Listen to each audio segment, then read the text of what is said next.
Good morning, everybody. Let's talk Barbarian for a bit, because, as you know, I like playing all sorts of different kinds of characters, but Barbarian is probably my least favorite class. Not because it's bad, or it does anything poorly. In fact, Barbarian is incredibly good, and there are a huge amount of really powerful Barbarian players all over the place. I mean, hell, on Arganessen, I feel like half of the endgame cadre right now is playing Barbarian for whatever reason. It's very, very powerful and very good. I've just never been the biggest Barbarian fan, but I do like stupid and kind of bad builds. And fortunately, Barbarian gives me the option to get both of these things going at the same time. And so, I bring you Imbue. This is a character that tries to focus on the imbue damage and untyped damage from the Frenzied Berserker tree. Now, the thing about untyped damage is it's untyped. Because it has no type, it cannot be resisted at all. It does full damage to every single enemy that you use it against, which is fantastic for enemies that have huge amounts of damage reduction. The Illithid event threw a whole bunch of special champions that basically resisted every single damage type and took pretty much no damage from anything, which was a major problem for every single player out there in the world. So I wanted a character to be able to take them down without any issues whatsoever, and untyped damage is the key as it cuts through their damage reduction and just deals full damage to them anyway. There are two problems, however, with this approach. The first problem in question is that Barbarians aren't really an imbue class. Yeah, they have one, but they don't really scale up a whole lot of dice, so that's the first problem. And the second problem is even if you go out of your way to get a lot of extra dice, the Imbue only scales with 100% melee power. When you compare that to the Paladin Imbue gives 200% melee power scaling and is a lot stronger, basically getting double the damage that you would get from the Barbarian one. That in and itself is a problem. But then you have the second problem that exists with the untyped Imbue, and that's untyped damage itself. Remember how I said it's untyped, so it's not affected by enemies' defenses? That's awesome. However, one of the ways that you actually scale damage at the endgame right now is lowering your enemy defenses, oftentimes into the negatives. In fact, you can make it so monsters take 50, 60, 70% more damage, or even higher than that. Sometimes monsters will be taking over 150% extra damage from your attacks. If you've ever had the opportunity to sneak into an endgame raid, you might have noticed that you hit the boss way harder than anything else, because if many different players are stacking up different debuffs, it can make monsters get shredded. But untyped damage is not a type, and therefore it is unaffected by this extra damage. So you kind of lose a little bit of damage there as well. Now this character in question, to make sure I scaled it as much as I could, I wanted to get as many hits as possible, and the amount of hits you get is based on, well, the weapons you use, so I went 2-weapon fighting. Dual wielding letting me hit as much as possible to get as much imbue damage as I could on my attacks, while also dealing a fairly good amount of just straight up physical damage. And that's one of the reasons why I can't say this character is strictly bad, because it does hit fairly hard, getting a lot of extra physical damage from just being a barbarian. The one caveat is that while most barbarians are very, very good for that AoE, strike through, cleave through huge packs of monsters sort of gameplay style, yeah, this character doesn't really do that. It's more of a single target sort of fighter. So, while it has lots of health, lots of defenses, and a good amount of damage, it's kind of single target damage, which is not the most exciting thing. However, to get more imbue dice, one of the best ways you can splash is with Rogue. So by combining Barbarian with Rogue, 18 Barbarian and 2 Rogue to be exact, not only did I get a bunch of extra imbue dice to increase the untyped damage of this build, which kind of pushes it a bit more meme, but I also get the ability to deal with traps and evasion. Now, a lot of characters at the endgame do end up wearing light or cloth armor because it's just good to have a lot of extra dodge, and evasion is not too bad. Well, not only that, you can get access to the Rogue abilities of disabling traps, which is awesome, except it was very inconvenient because you can't do that while raging. Apparently, I can't just get mad and punch the box, you actually have to turn off your rage. So it was kind of tedious in that regard as well. If you did want to play this build, I would recommend, if you don't want to deal with the tedium, just don't disable traps, tell other people, sorry guys, I'm a battle rogue, I can't disable, and kind of go through it. But if you're like me, and you feel guilty about being a rogue and not disabling stuff, then you unrage, disable traps, and then re-rage afterwards. Your character can walk through them just fine, but maybe not everyone in your party, so it can be good to help. Now this character is also an elf because you can use the Arcane Archer tree to get even more Imbue dice. Elves gain access to Arcane Archer, the Ranger tree, which then gives you access to a whole bunch of imbues and imbue power for bows. But that imbue dice can be used to increase the damage of the Frenzied Berserker Frenzy Imbue and give you even more untyped damage. Now, all told, this character leveled pretty comfortably and easily. And when I got into epics, I didn't know exactly what I wanted to do with my epic strike. You see, you pretty much only get to pick one of them. You could take more than one, but usually they require a little bit of investment. Now, I decided to do something I haven't really ever done, which was to use the Epic Strike Quick Cutter. It's one of the 2 epic strikes you can get out of the Fury of the Wild Epic Destiny, because I wanted to see how good it could be. Now, Adrenaline is the ability that most people are familiar with. What it does is you hit a guy for 1 billion damage, it auto-crits, and it stuns them. That's what Adrenaline does. And that's really, really good. So I thought, what about Quick Cutter? It's not hitting somebody for 1 billion damage, but it adds untyped damage. So the way that it works is the first attack is called Quick. You attack with it, you get a buff called Quick. It gives you 6 dodge that stacks with your other dodge, so it goes over your cap as well, like you get way extra dodge. And then if you attack again while you have the Quick buff, you apply the debuff Cutter to your enemies, which is a bleed. Now it's a really big bleed, doing 2 damage per character level per stack. And it stacks up to 3 times, which means if you're level 32 and you have 3 stacks on an enemy, that person is taking 192 d6s of bleed damage every 2 seconds. And 192 d6s is a lot of damage. It also scales with your melee power, and it's untyped, so it kind of fits in with the theme of the build. The other thing is also in the way it works. You see, if you're dual wielding, then you're actually hitting twice with Quick Cutter. So when you make the attack, your first attack from your main hand weapon applies, giving you the quick buff, and then the second hit from your offhand weapon hits, applying the Cutter debuff to the enemy. And then the second time you use it, both weapons apply Cutter, giving you 3 stacks very quickly. The amount of damage that you got out of this was pretty substantial, and honestly, I was impressed. It definitely did a lot more than I thought it was going to, and it felt very good to use it on bosses, especially in doing some R10s and doing some higher level content, because the amount of damage it's actually dealing, again, was a very sizable amount. However, it didn't really line up to being better than Adrenaline, as Adrenaline just kind of gets it all out in one shot as opposed to damage over time. And the second problem is if you're only fighting like one monster in 6 seconds, you hit him with Quick, and then the monster's dead, and then you have nothing to hit with Cutter. So you kind of just like walk around hoping you can Cutter some stuff. If every time you use the ability, it would give you the Quick buff, it would be fine, but you can only get the Quick buff if you don't have it. So the cycle is use the attack, get Quick, use the attack, apply Cutter. Use the attack, get Quick, use the attack, apply Cutter, and that 50% uptime really hampers it. I think if you could just maintain the Quick buff all the time, it would actually be a lot more powerful and a lot more versatile and useful. But as it stands, it was neat and it fit in with the theme of the build. But meh, I wouldn't go back for it again. Overall, the build actually performed better than I expected. It was meant to be a stupid meme build, and it did a reasonable amount of damage. I was able to do a good amount of damage with some very hodgepodge gear. Again, this isn't the best in the game, but it's perfectly serviceable for any of your Reaper 1 and hard mode raiding, as well as getting through, like, being comfortable in your R10s. It's not going to be the one that's, pushing its way through everything, but it will feel comfortable, it will feel good, and hopefully you'll have a good time with this character and with this build. Now, if you want to play Imbue Barbarian, you better listen up to me with the build. Should you play Imbue Barbarian? No, you shouldn't. But if you did want to, here's how you would do it. Basically, the idea is 2 rogue and Wood Elf give me access to lots of Imbue dice. The 2 rogue allows me to gain Imbue dice from the Assassin tree, whereas the Wood Elf allows me to put points into the Wood Elf tree, allowing me to get Arcane Archer, so I can then get Arcane Archer and put points in here to get more Imbue dice, all to scale the Frenzied Berserker Imbue. Now, the important thing to note is that this Imbue is not as good as this other one you also have to get out of Assassin because it has higher melee power scaling. At the end of the day, as a Barbarian, you shouldn't be scaling Imbues anyway, because all the investment that I put in here is really making me lose out on a lot of other better abilities. But it was still fun, but I can't genuinely recommend it.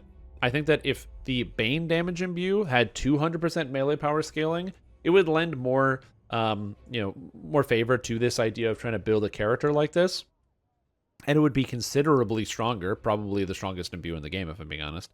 But for what it is now, at 100% melee power scaling, it's not really worth it to invest, especially considering Barbarians, they just hit so hard anyway, so I wouldn't really worry about that as much.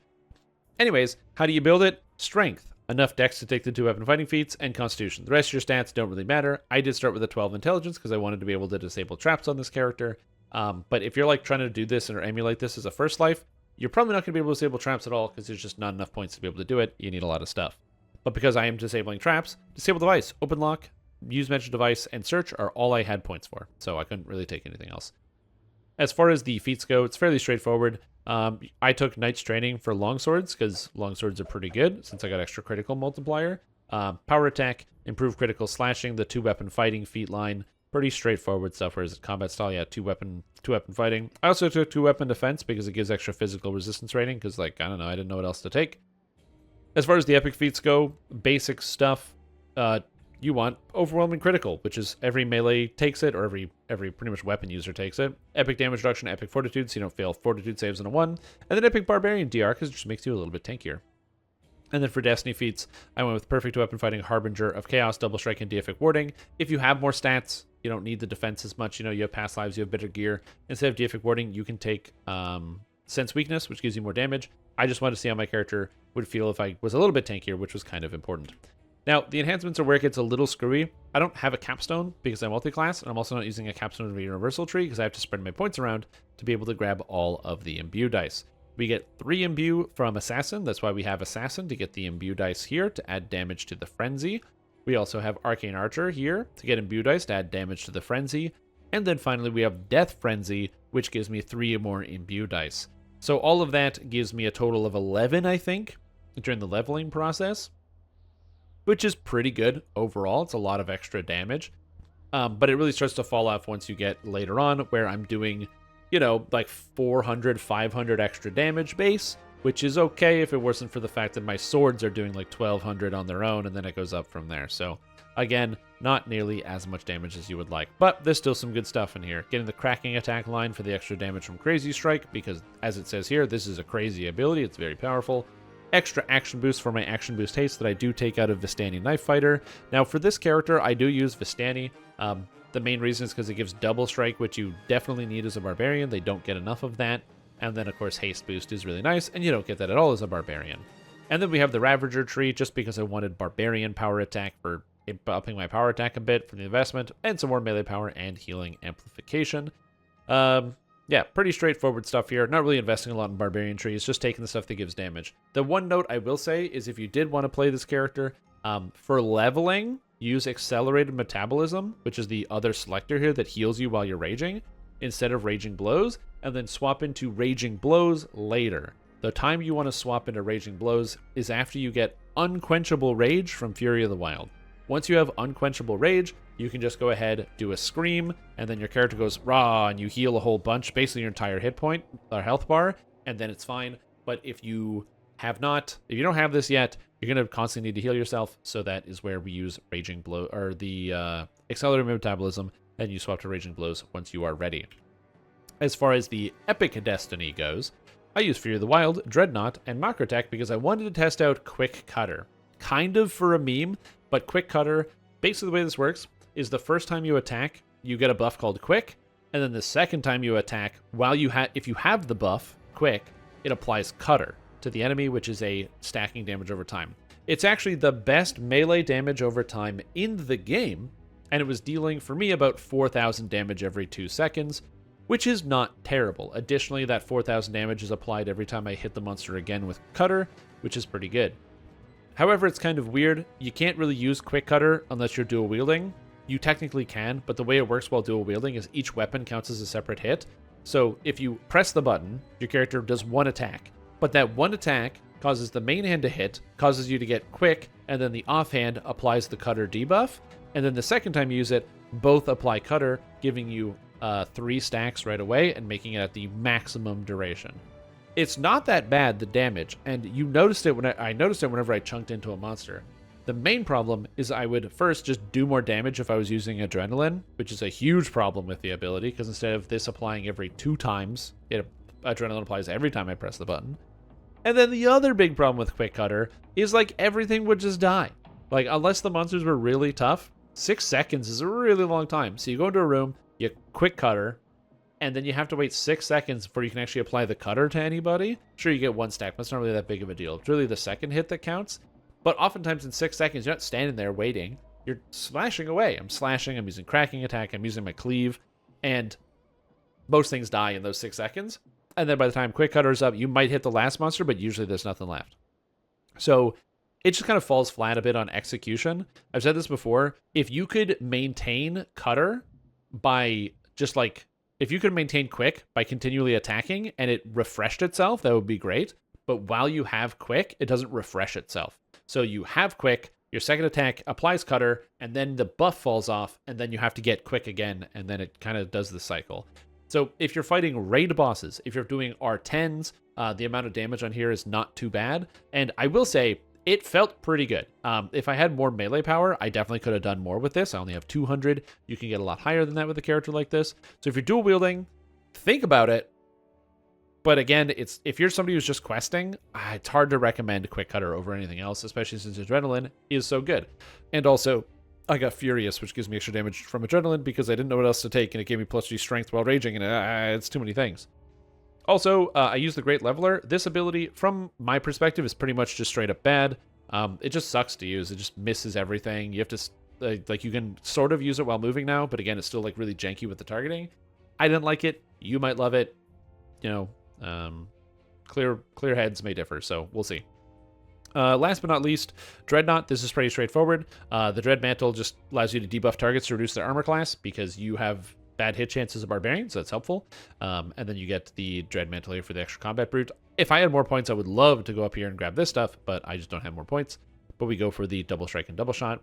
And then of Macrotech. The reason you use Macrotech is because you get Imbue dice here. You also get no-fail reflex saves on a 1, which is actually great because you have evasion as a rogue, and your reflex is pretty good because of the elf and stuff like that. My reflex saves are actually 59 right now with bad gear. With better gear, you could easily get this up to like 75 or 80. And then you have no fail on a 1, and then you can also get the bonuses for traps, so you can just stand in traps. It's pretty useful. I like it. Since this is an Imbue build, I got the Imbue dice. Should you take the Imbue dice in a regular Barbarian? No, you shouldn't, but that's the whole point of this build, so I did. We use Macrotech over any of the other trees that give Imbue dice because Macrotech gives melee power, whereas the other trees don't give melee power. So while there could be something good like the ability to cast spells while raging out of Draconic Incarnation, or something out of Primal Avatar you might want, they don't give the ability to, or they don't give melee power, and you need melee power to scale your Imbue, so it would be counterintuitive not to use those things. And then last but not least, gear. What should you use? I'm going to do my best to write a less hodgepodge gear set in the actual build that I'm going to be posting, so check that for better reference. But long story short, you want gear that's got strength. You want sheltering. You want things that give you hit points. You want things that give you constitution. I crafted a constitution save, full constitution dexterity. Look at all those stats that you want. You need a speed item. You need a ghostly item so you can hit ghosts with your attacks. You want true seeing so you can hit invisible targets. So generally, you're just looking for the melee stats, strength, constitution, things that give you hit and damage, move speed, and go, go, go. Also, have an item if you can for disabling traps. For me, I have the legendary green steel bracers I can just swap in, which give me an extra 33 to my disable device and search, which allows me to disable device and search pretty much everything in the game, so I just kind of swap them on when I need to. And that's pretty good. During the leveling process, you got lots of items. Leather Gloves of the Snake for level 6 is great. You've got stuff like the Magnifying Lens for level 21. You got the Key Lock Ring. There's a lot of different items you can get for disabling traps and the like. But yeah, that's it. So, should you play the dual wield Imbue Barbarian? Probably not. But, should you play dual wield Barbarian? Honestly, I really enjoyed it. It was fun. It was really easy to level. And it's probably going to be like reasonable for hardcore because during the leveling process, you have enough cleave to chop things down with Supreme Cleave. And then for endgame, you actually get more single target damage than the two-handed fighter Barbarian, which is better for hardcore. So on hardcore, I would probably take two-weapon fighter Barbarian maybe over regular Barbarian, although you might want to just drop out on like the rogue thing and maybe just go full-on Frenzy Berserker or something and get rid of all this Imbue dice stuff. But yeah. I will say I do like two-weapon fighter Barbarian more than I thought I was going to. I enjoyed it quite a bit. And who knows? Maybe I'll try again in the future and try another Barbarian build. But that's all I have for you today. So thank you for watching. I hope you enjoyed Barbarian, if you want more information about Barbarian, I'm not posting another Barb build for a while. This is my bi-yearly Barbarian build. Is bi-yearly twice a year or every 2 years? Anyway, I'm not posting one for a while. So thank you for watching. Enjoy your day. And press a like if you like it. Leave a comment about what build you want me to play next. And I'm probably going to do whatever I want anyway, but I'm still curious. I sometimes get ideas from chat, so it's helpful. So thank you. Bye-bye. Enjoy your day.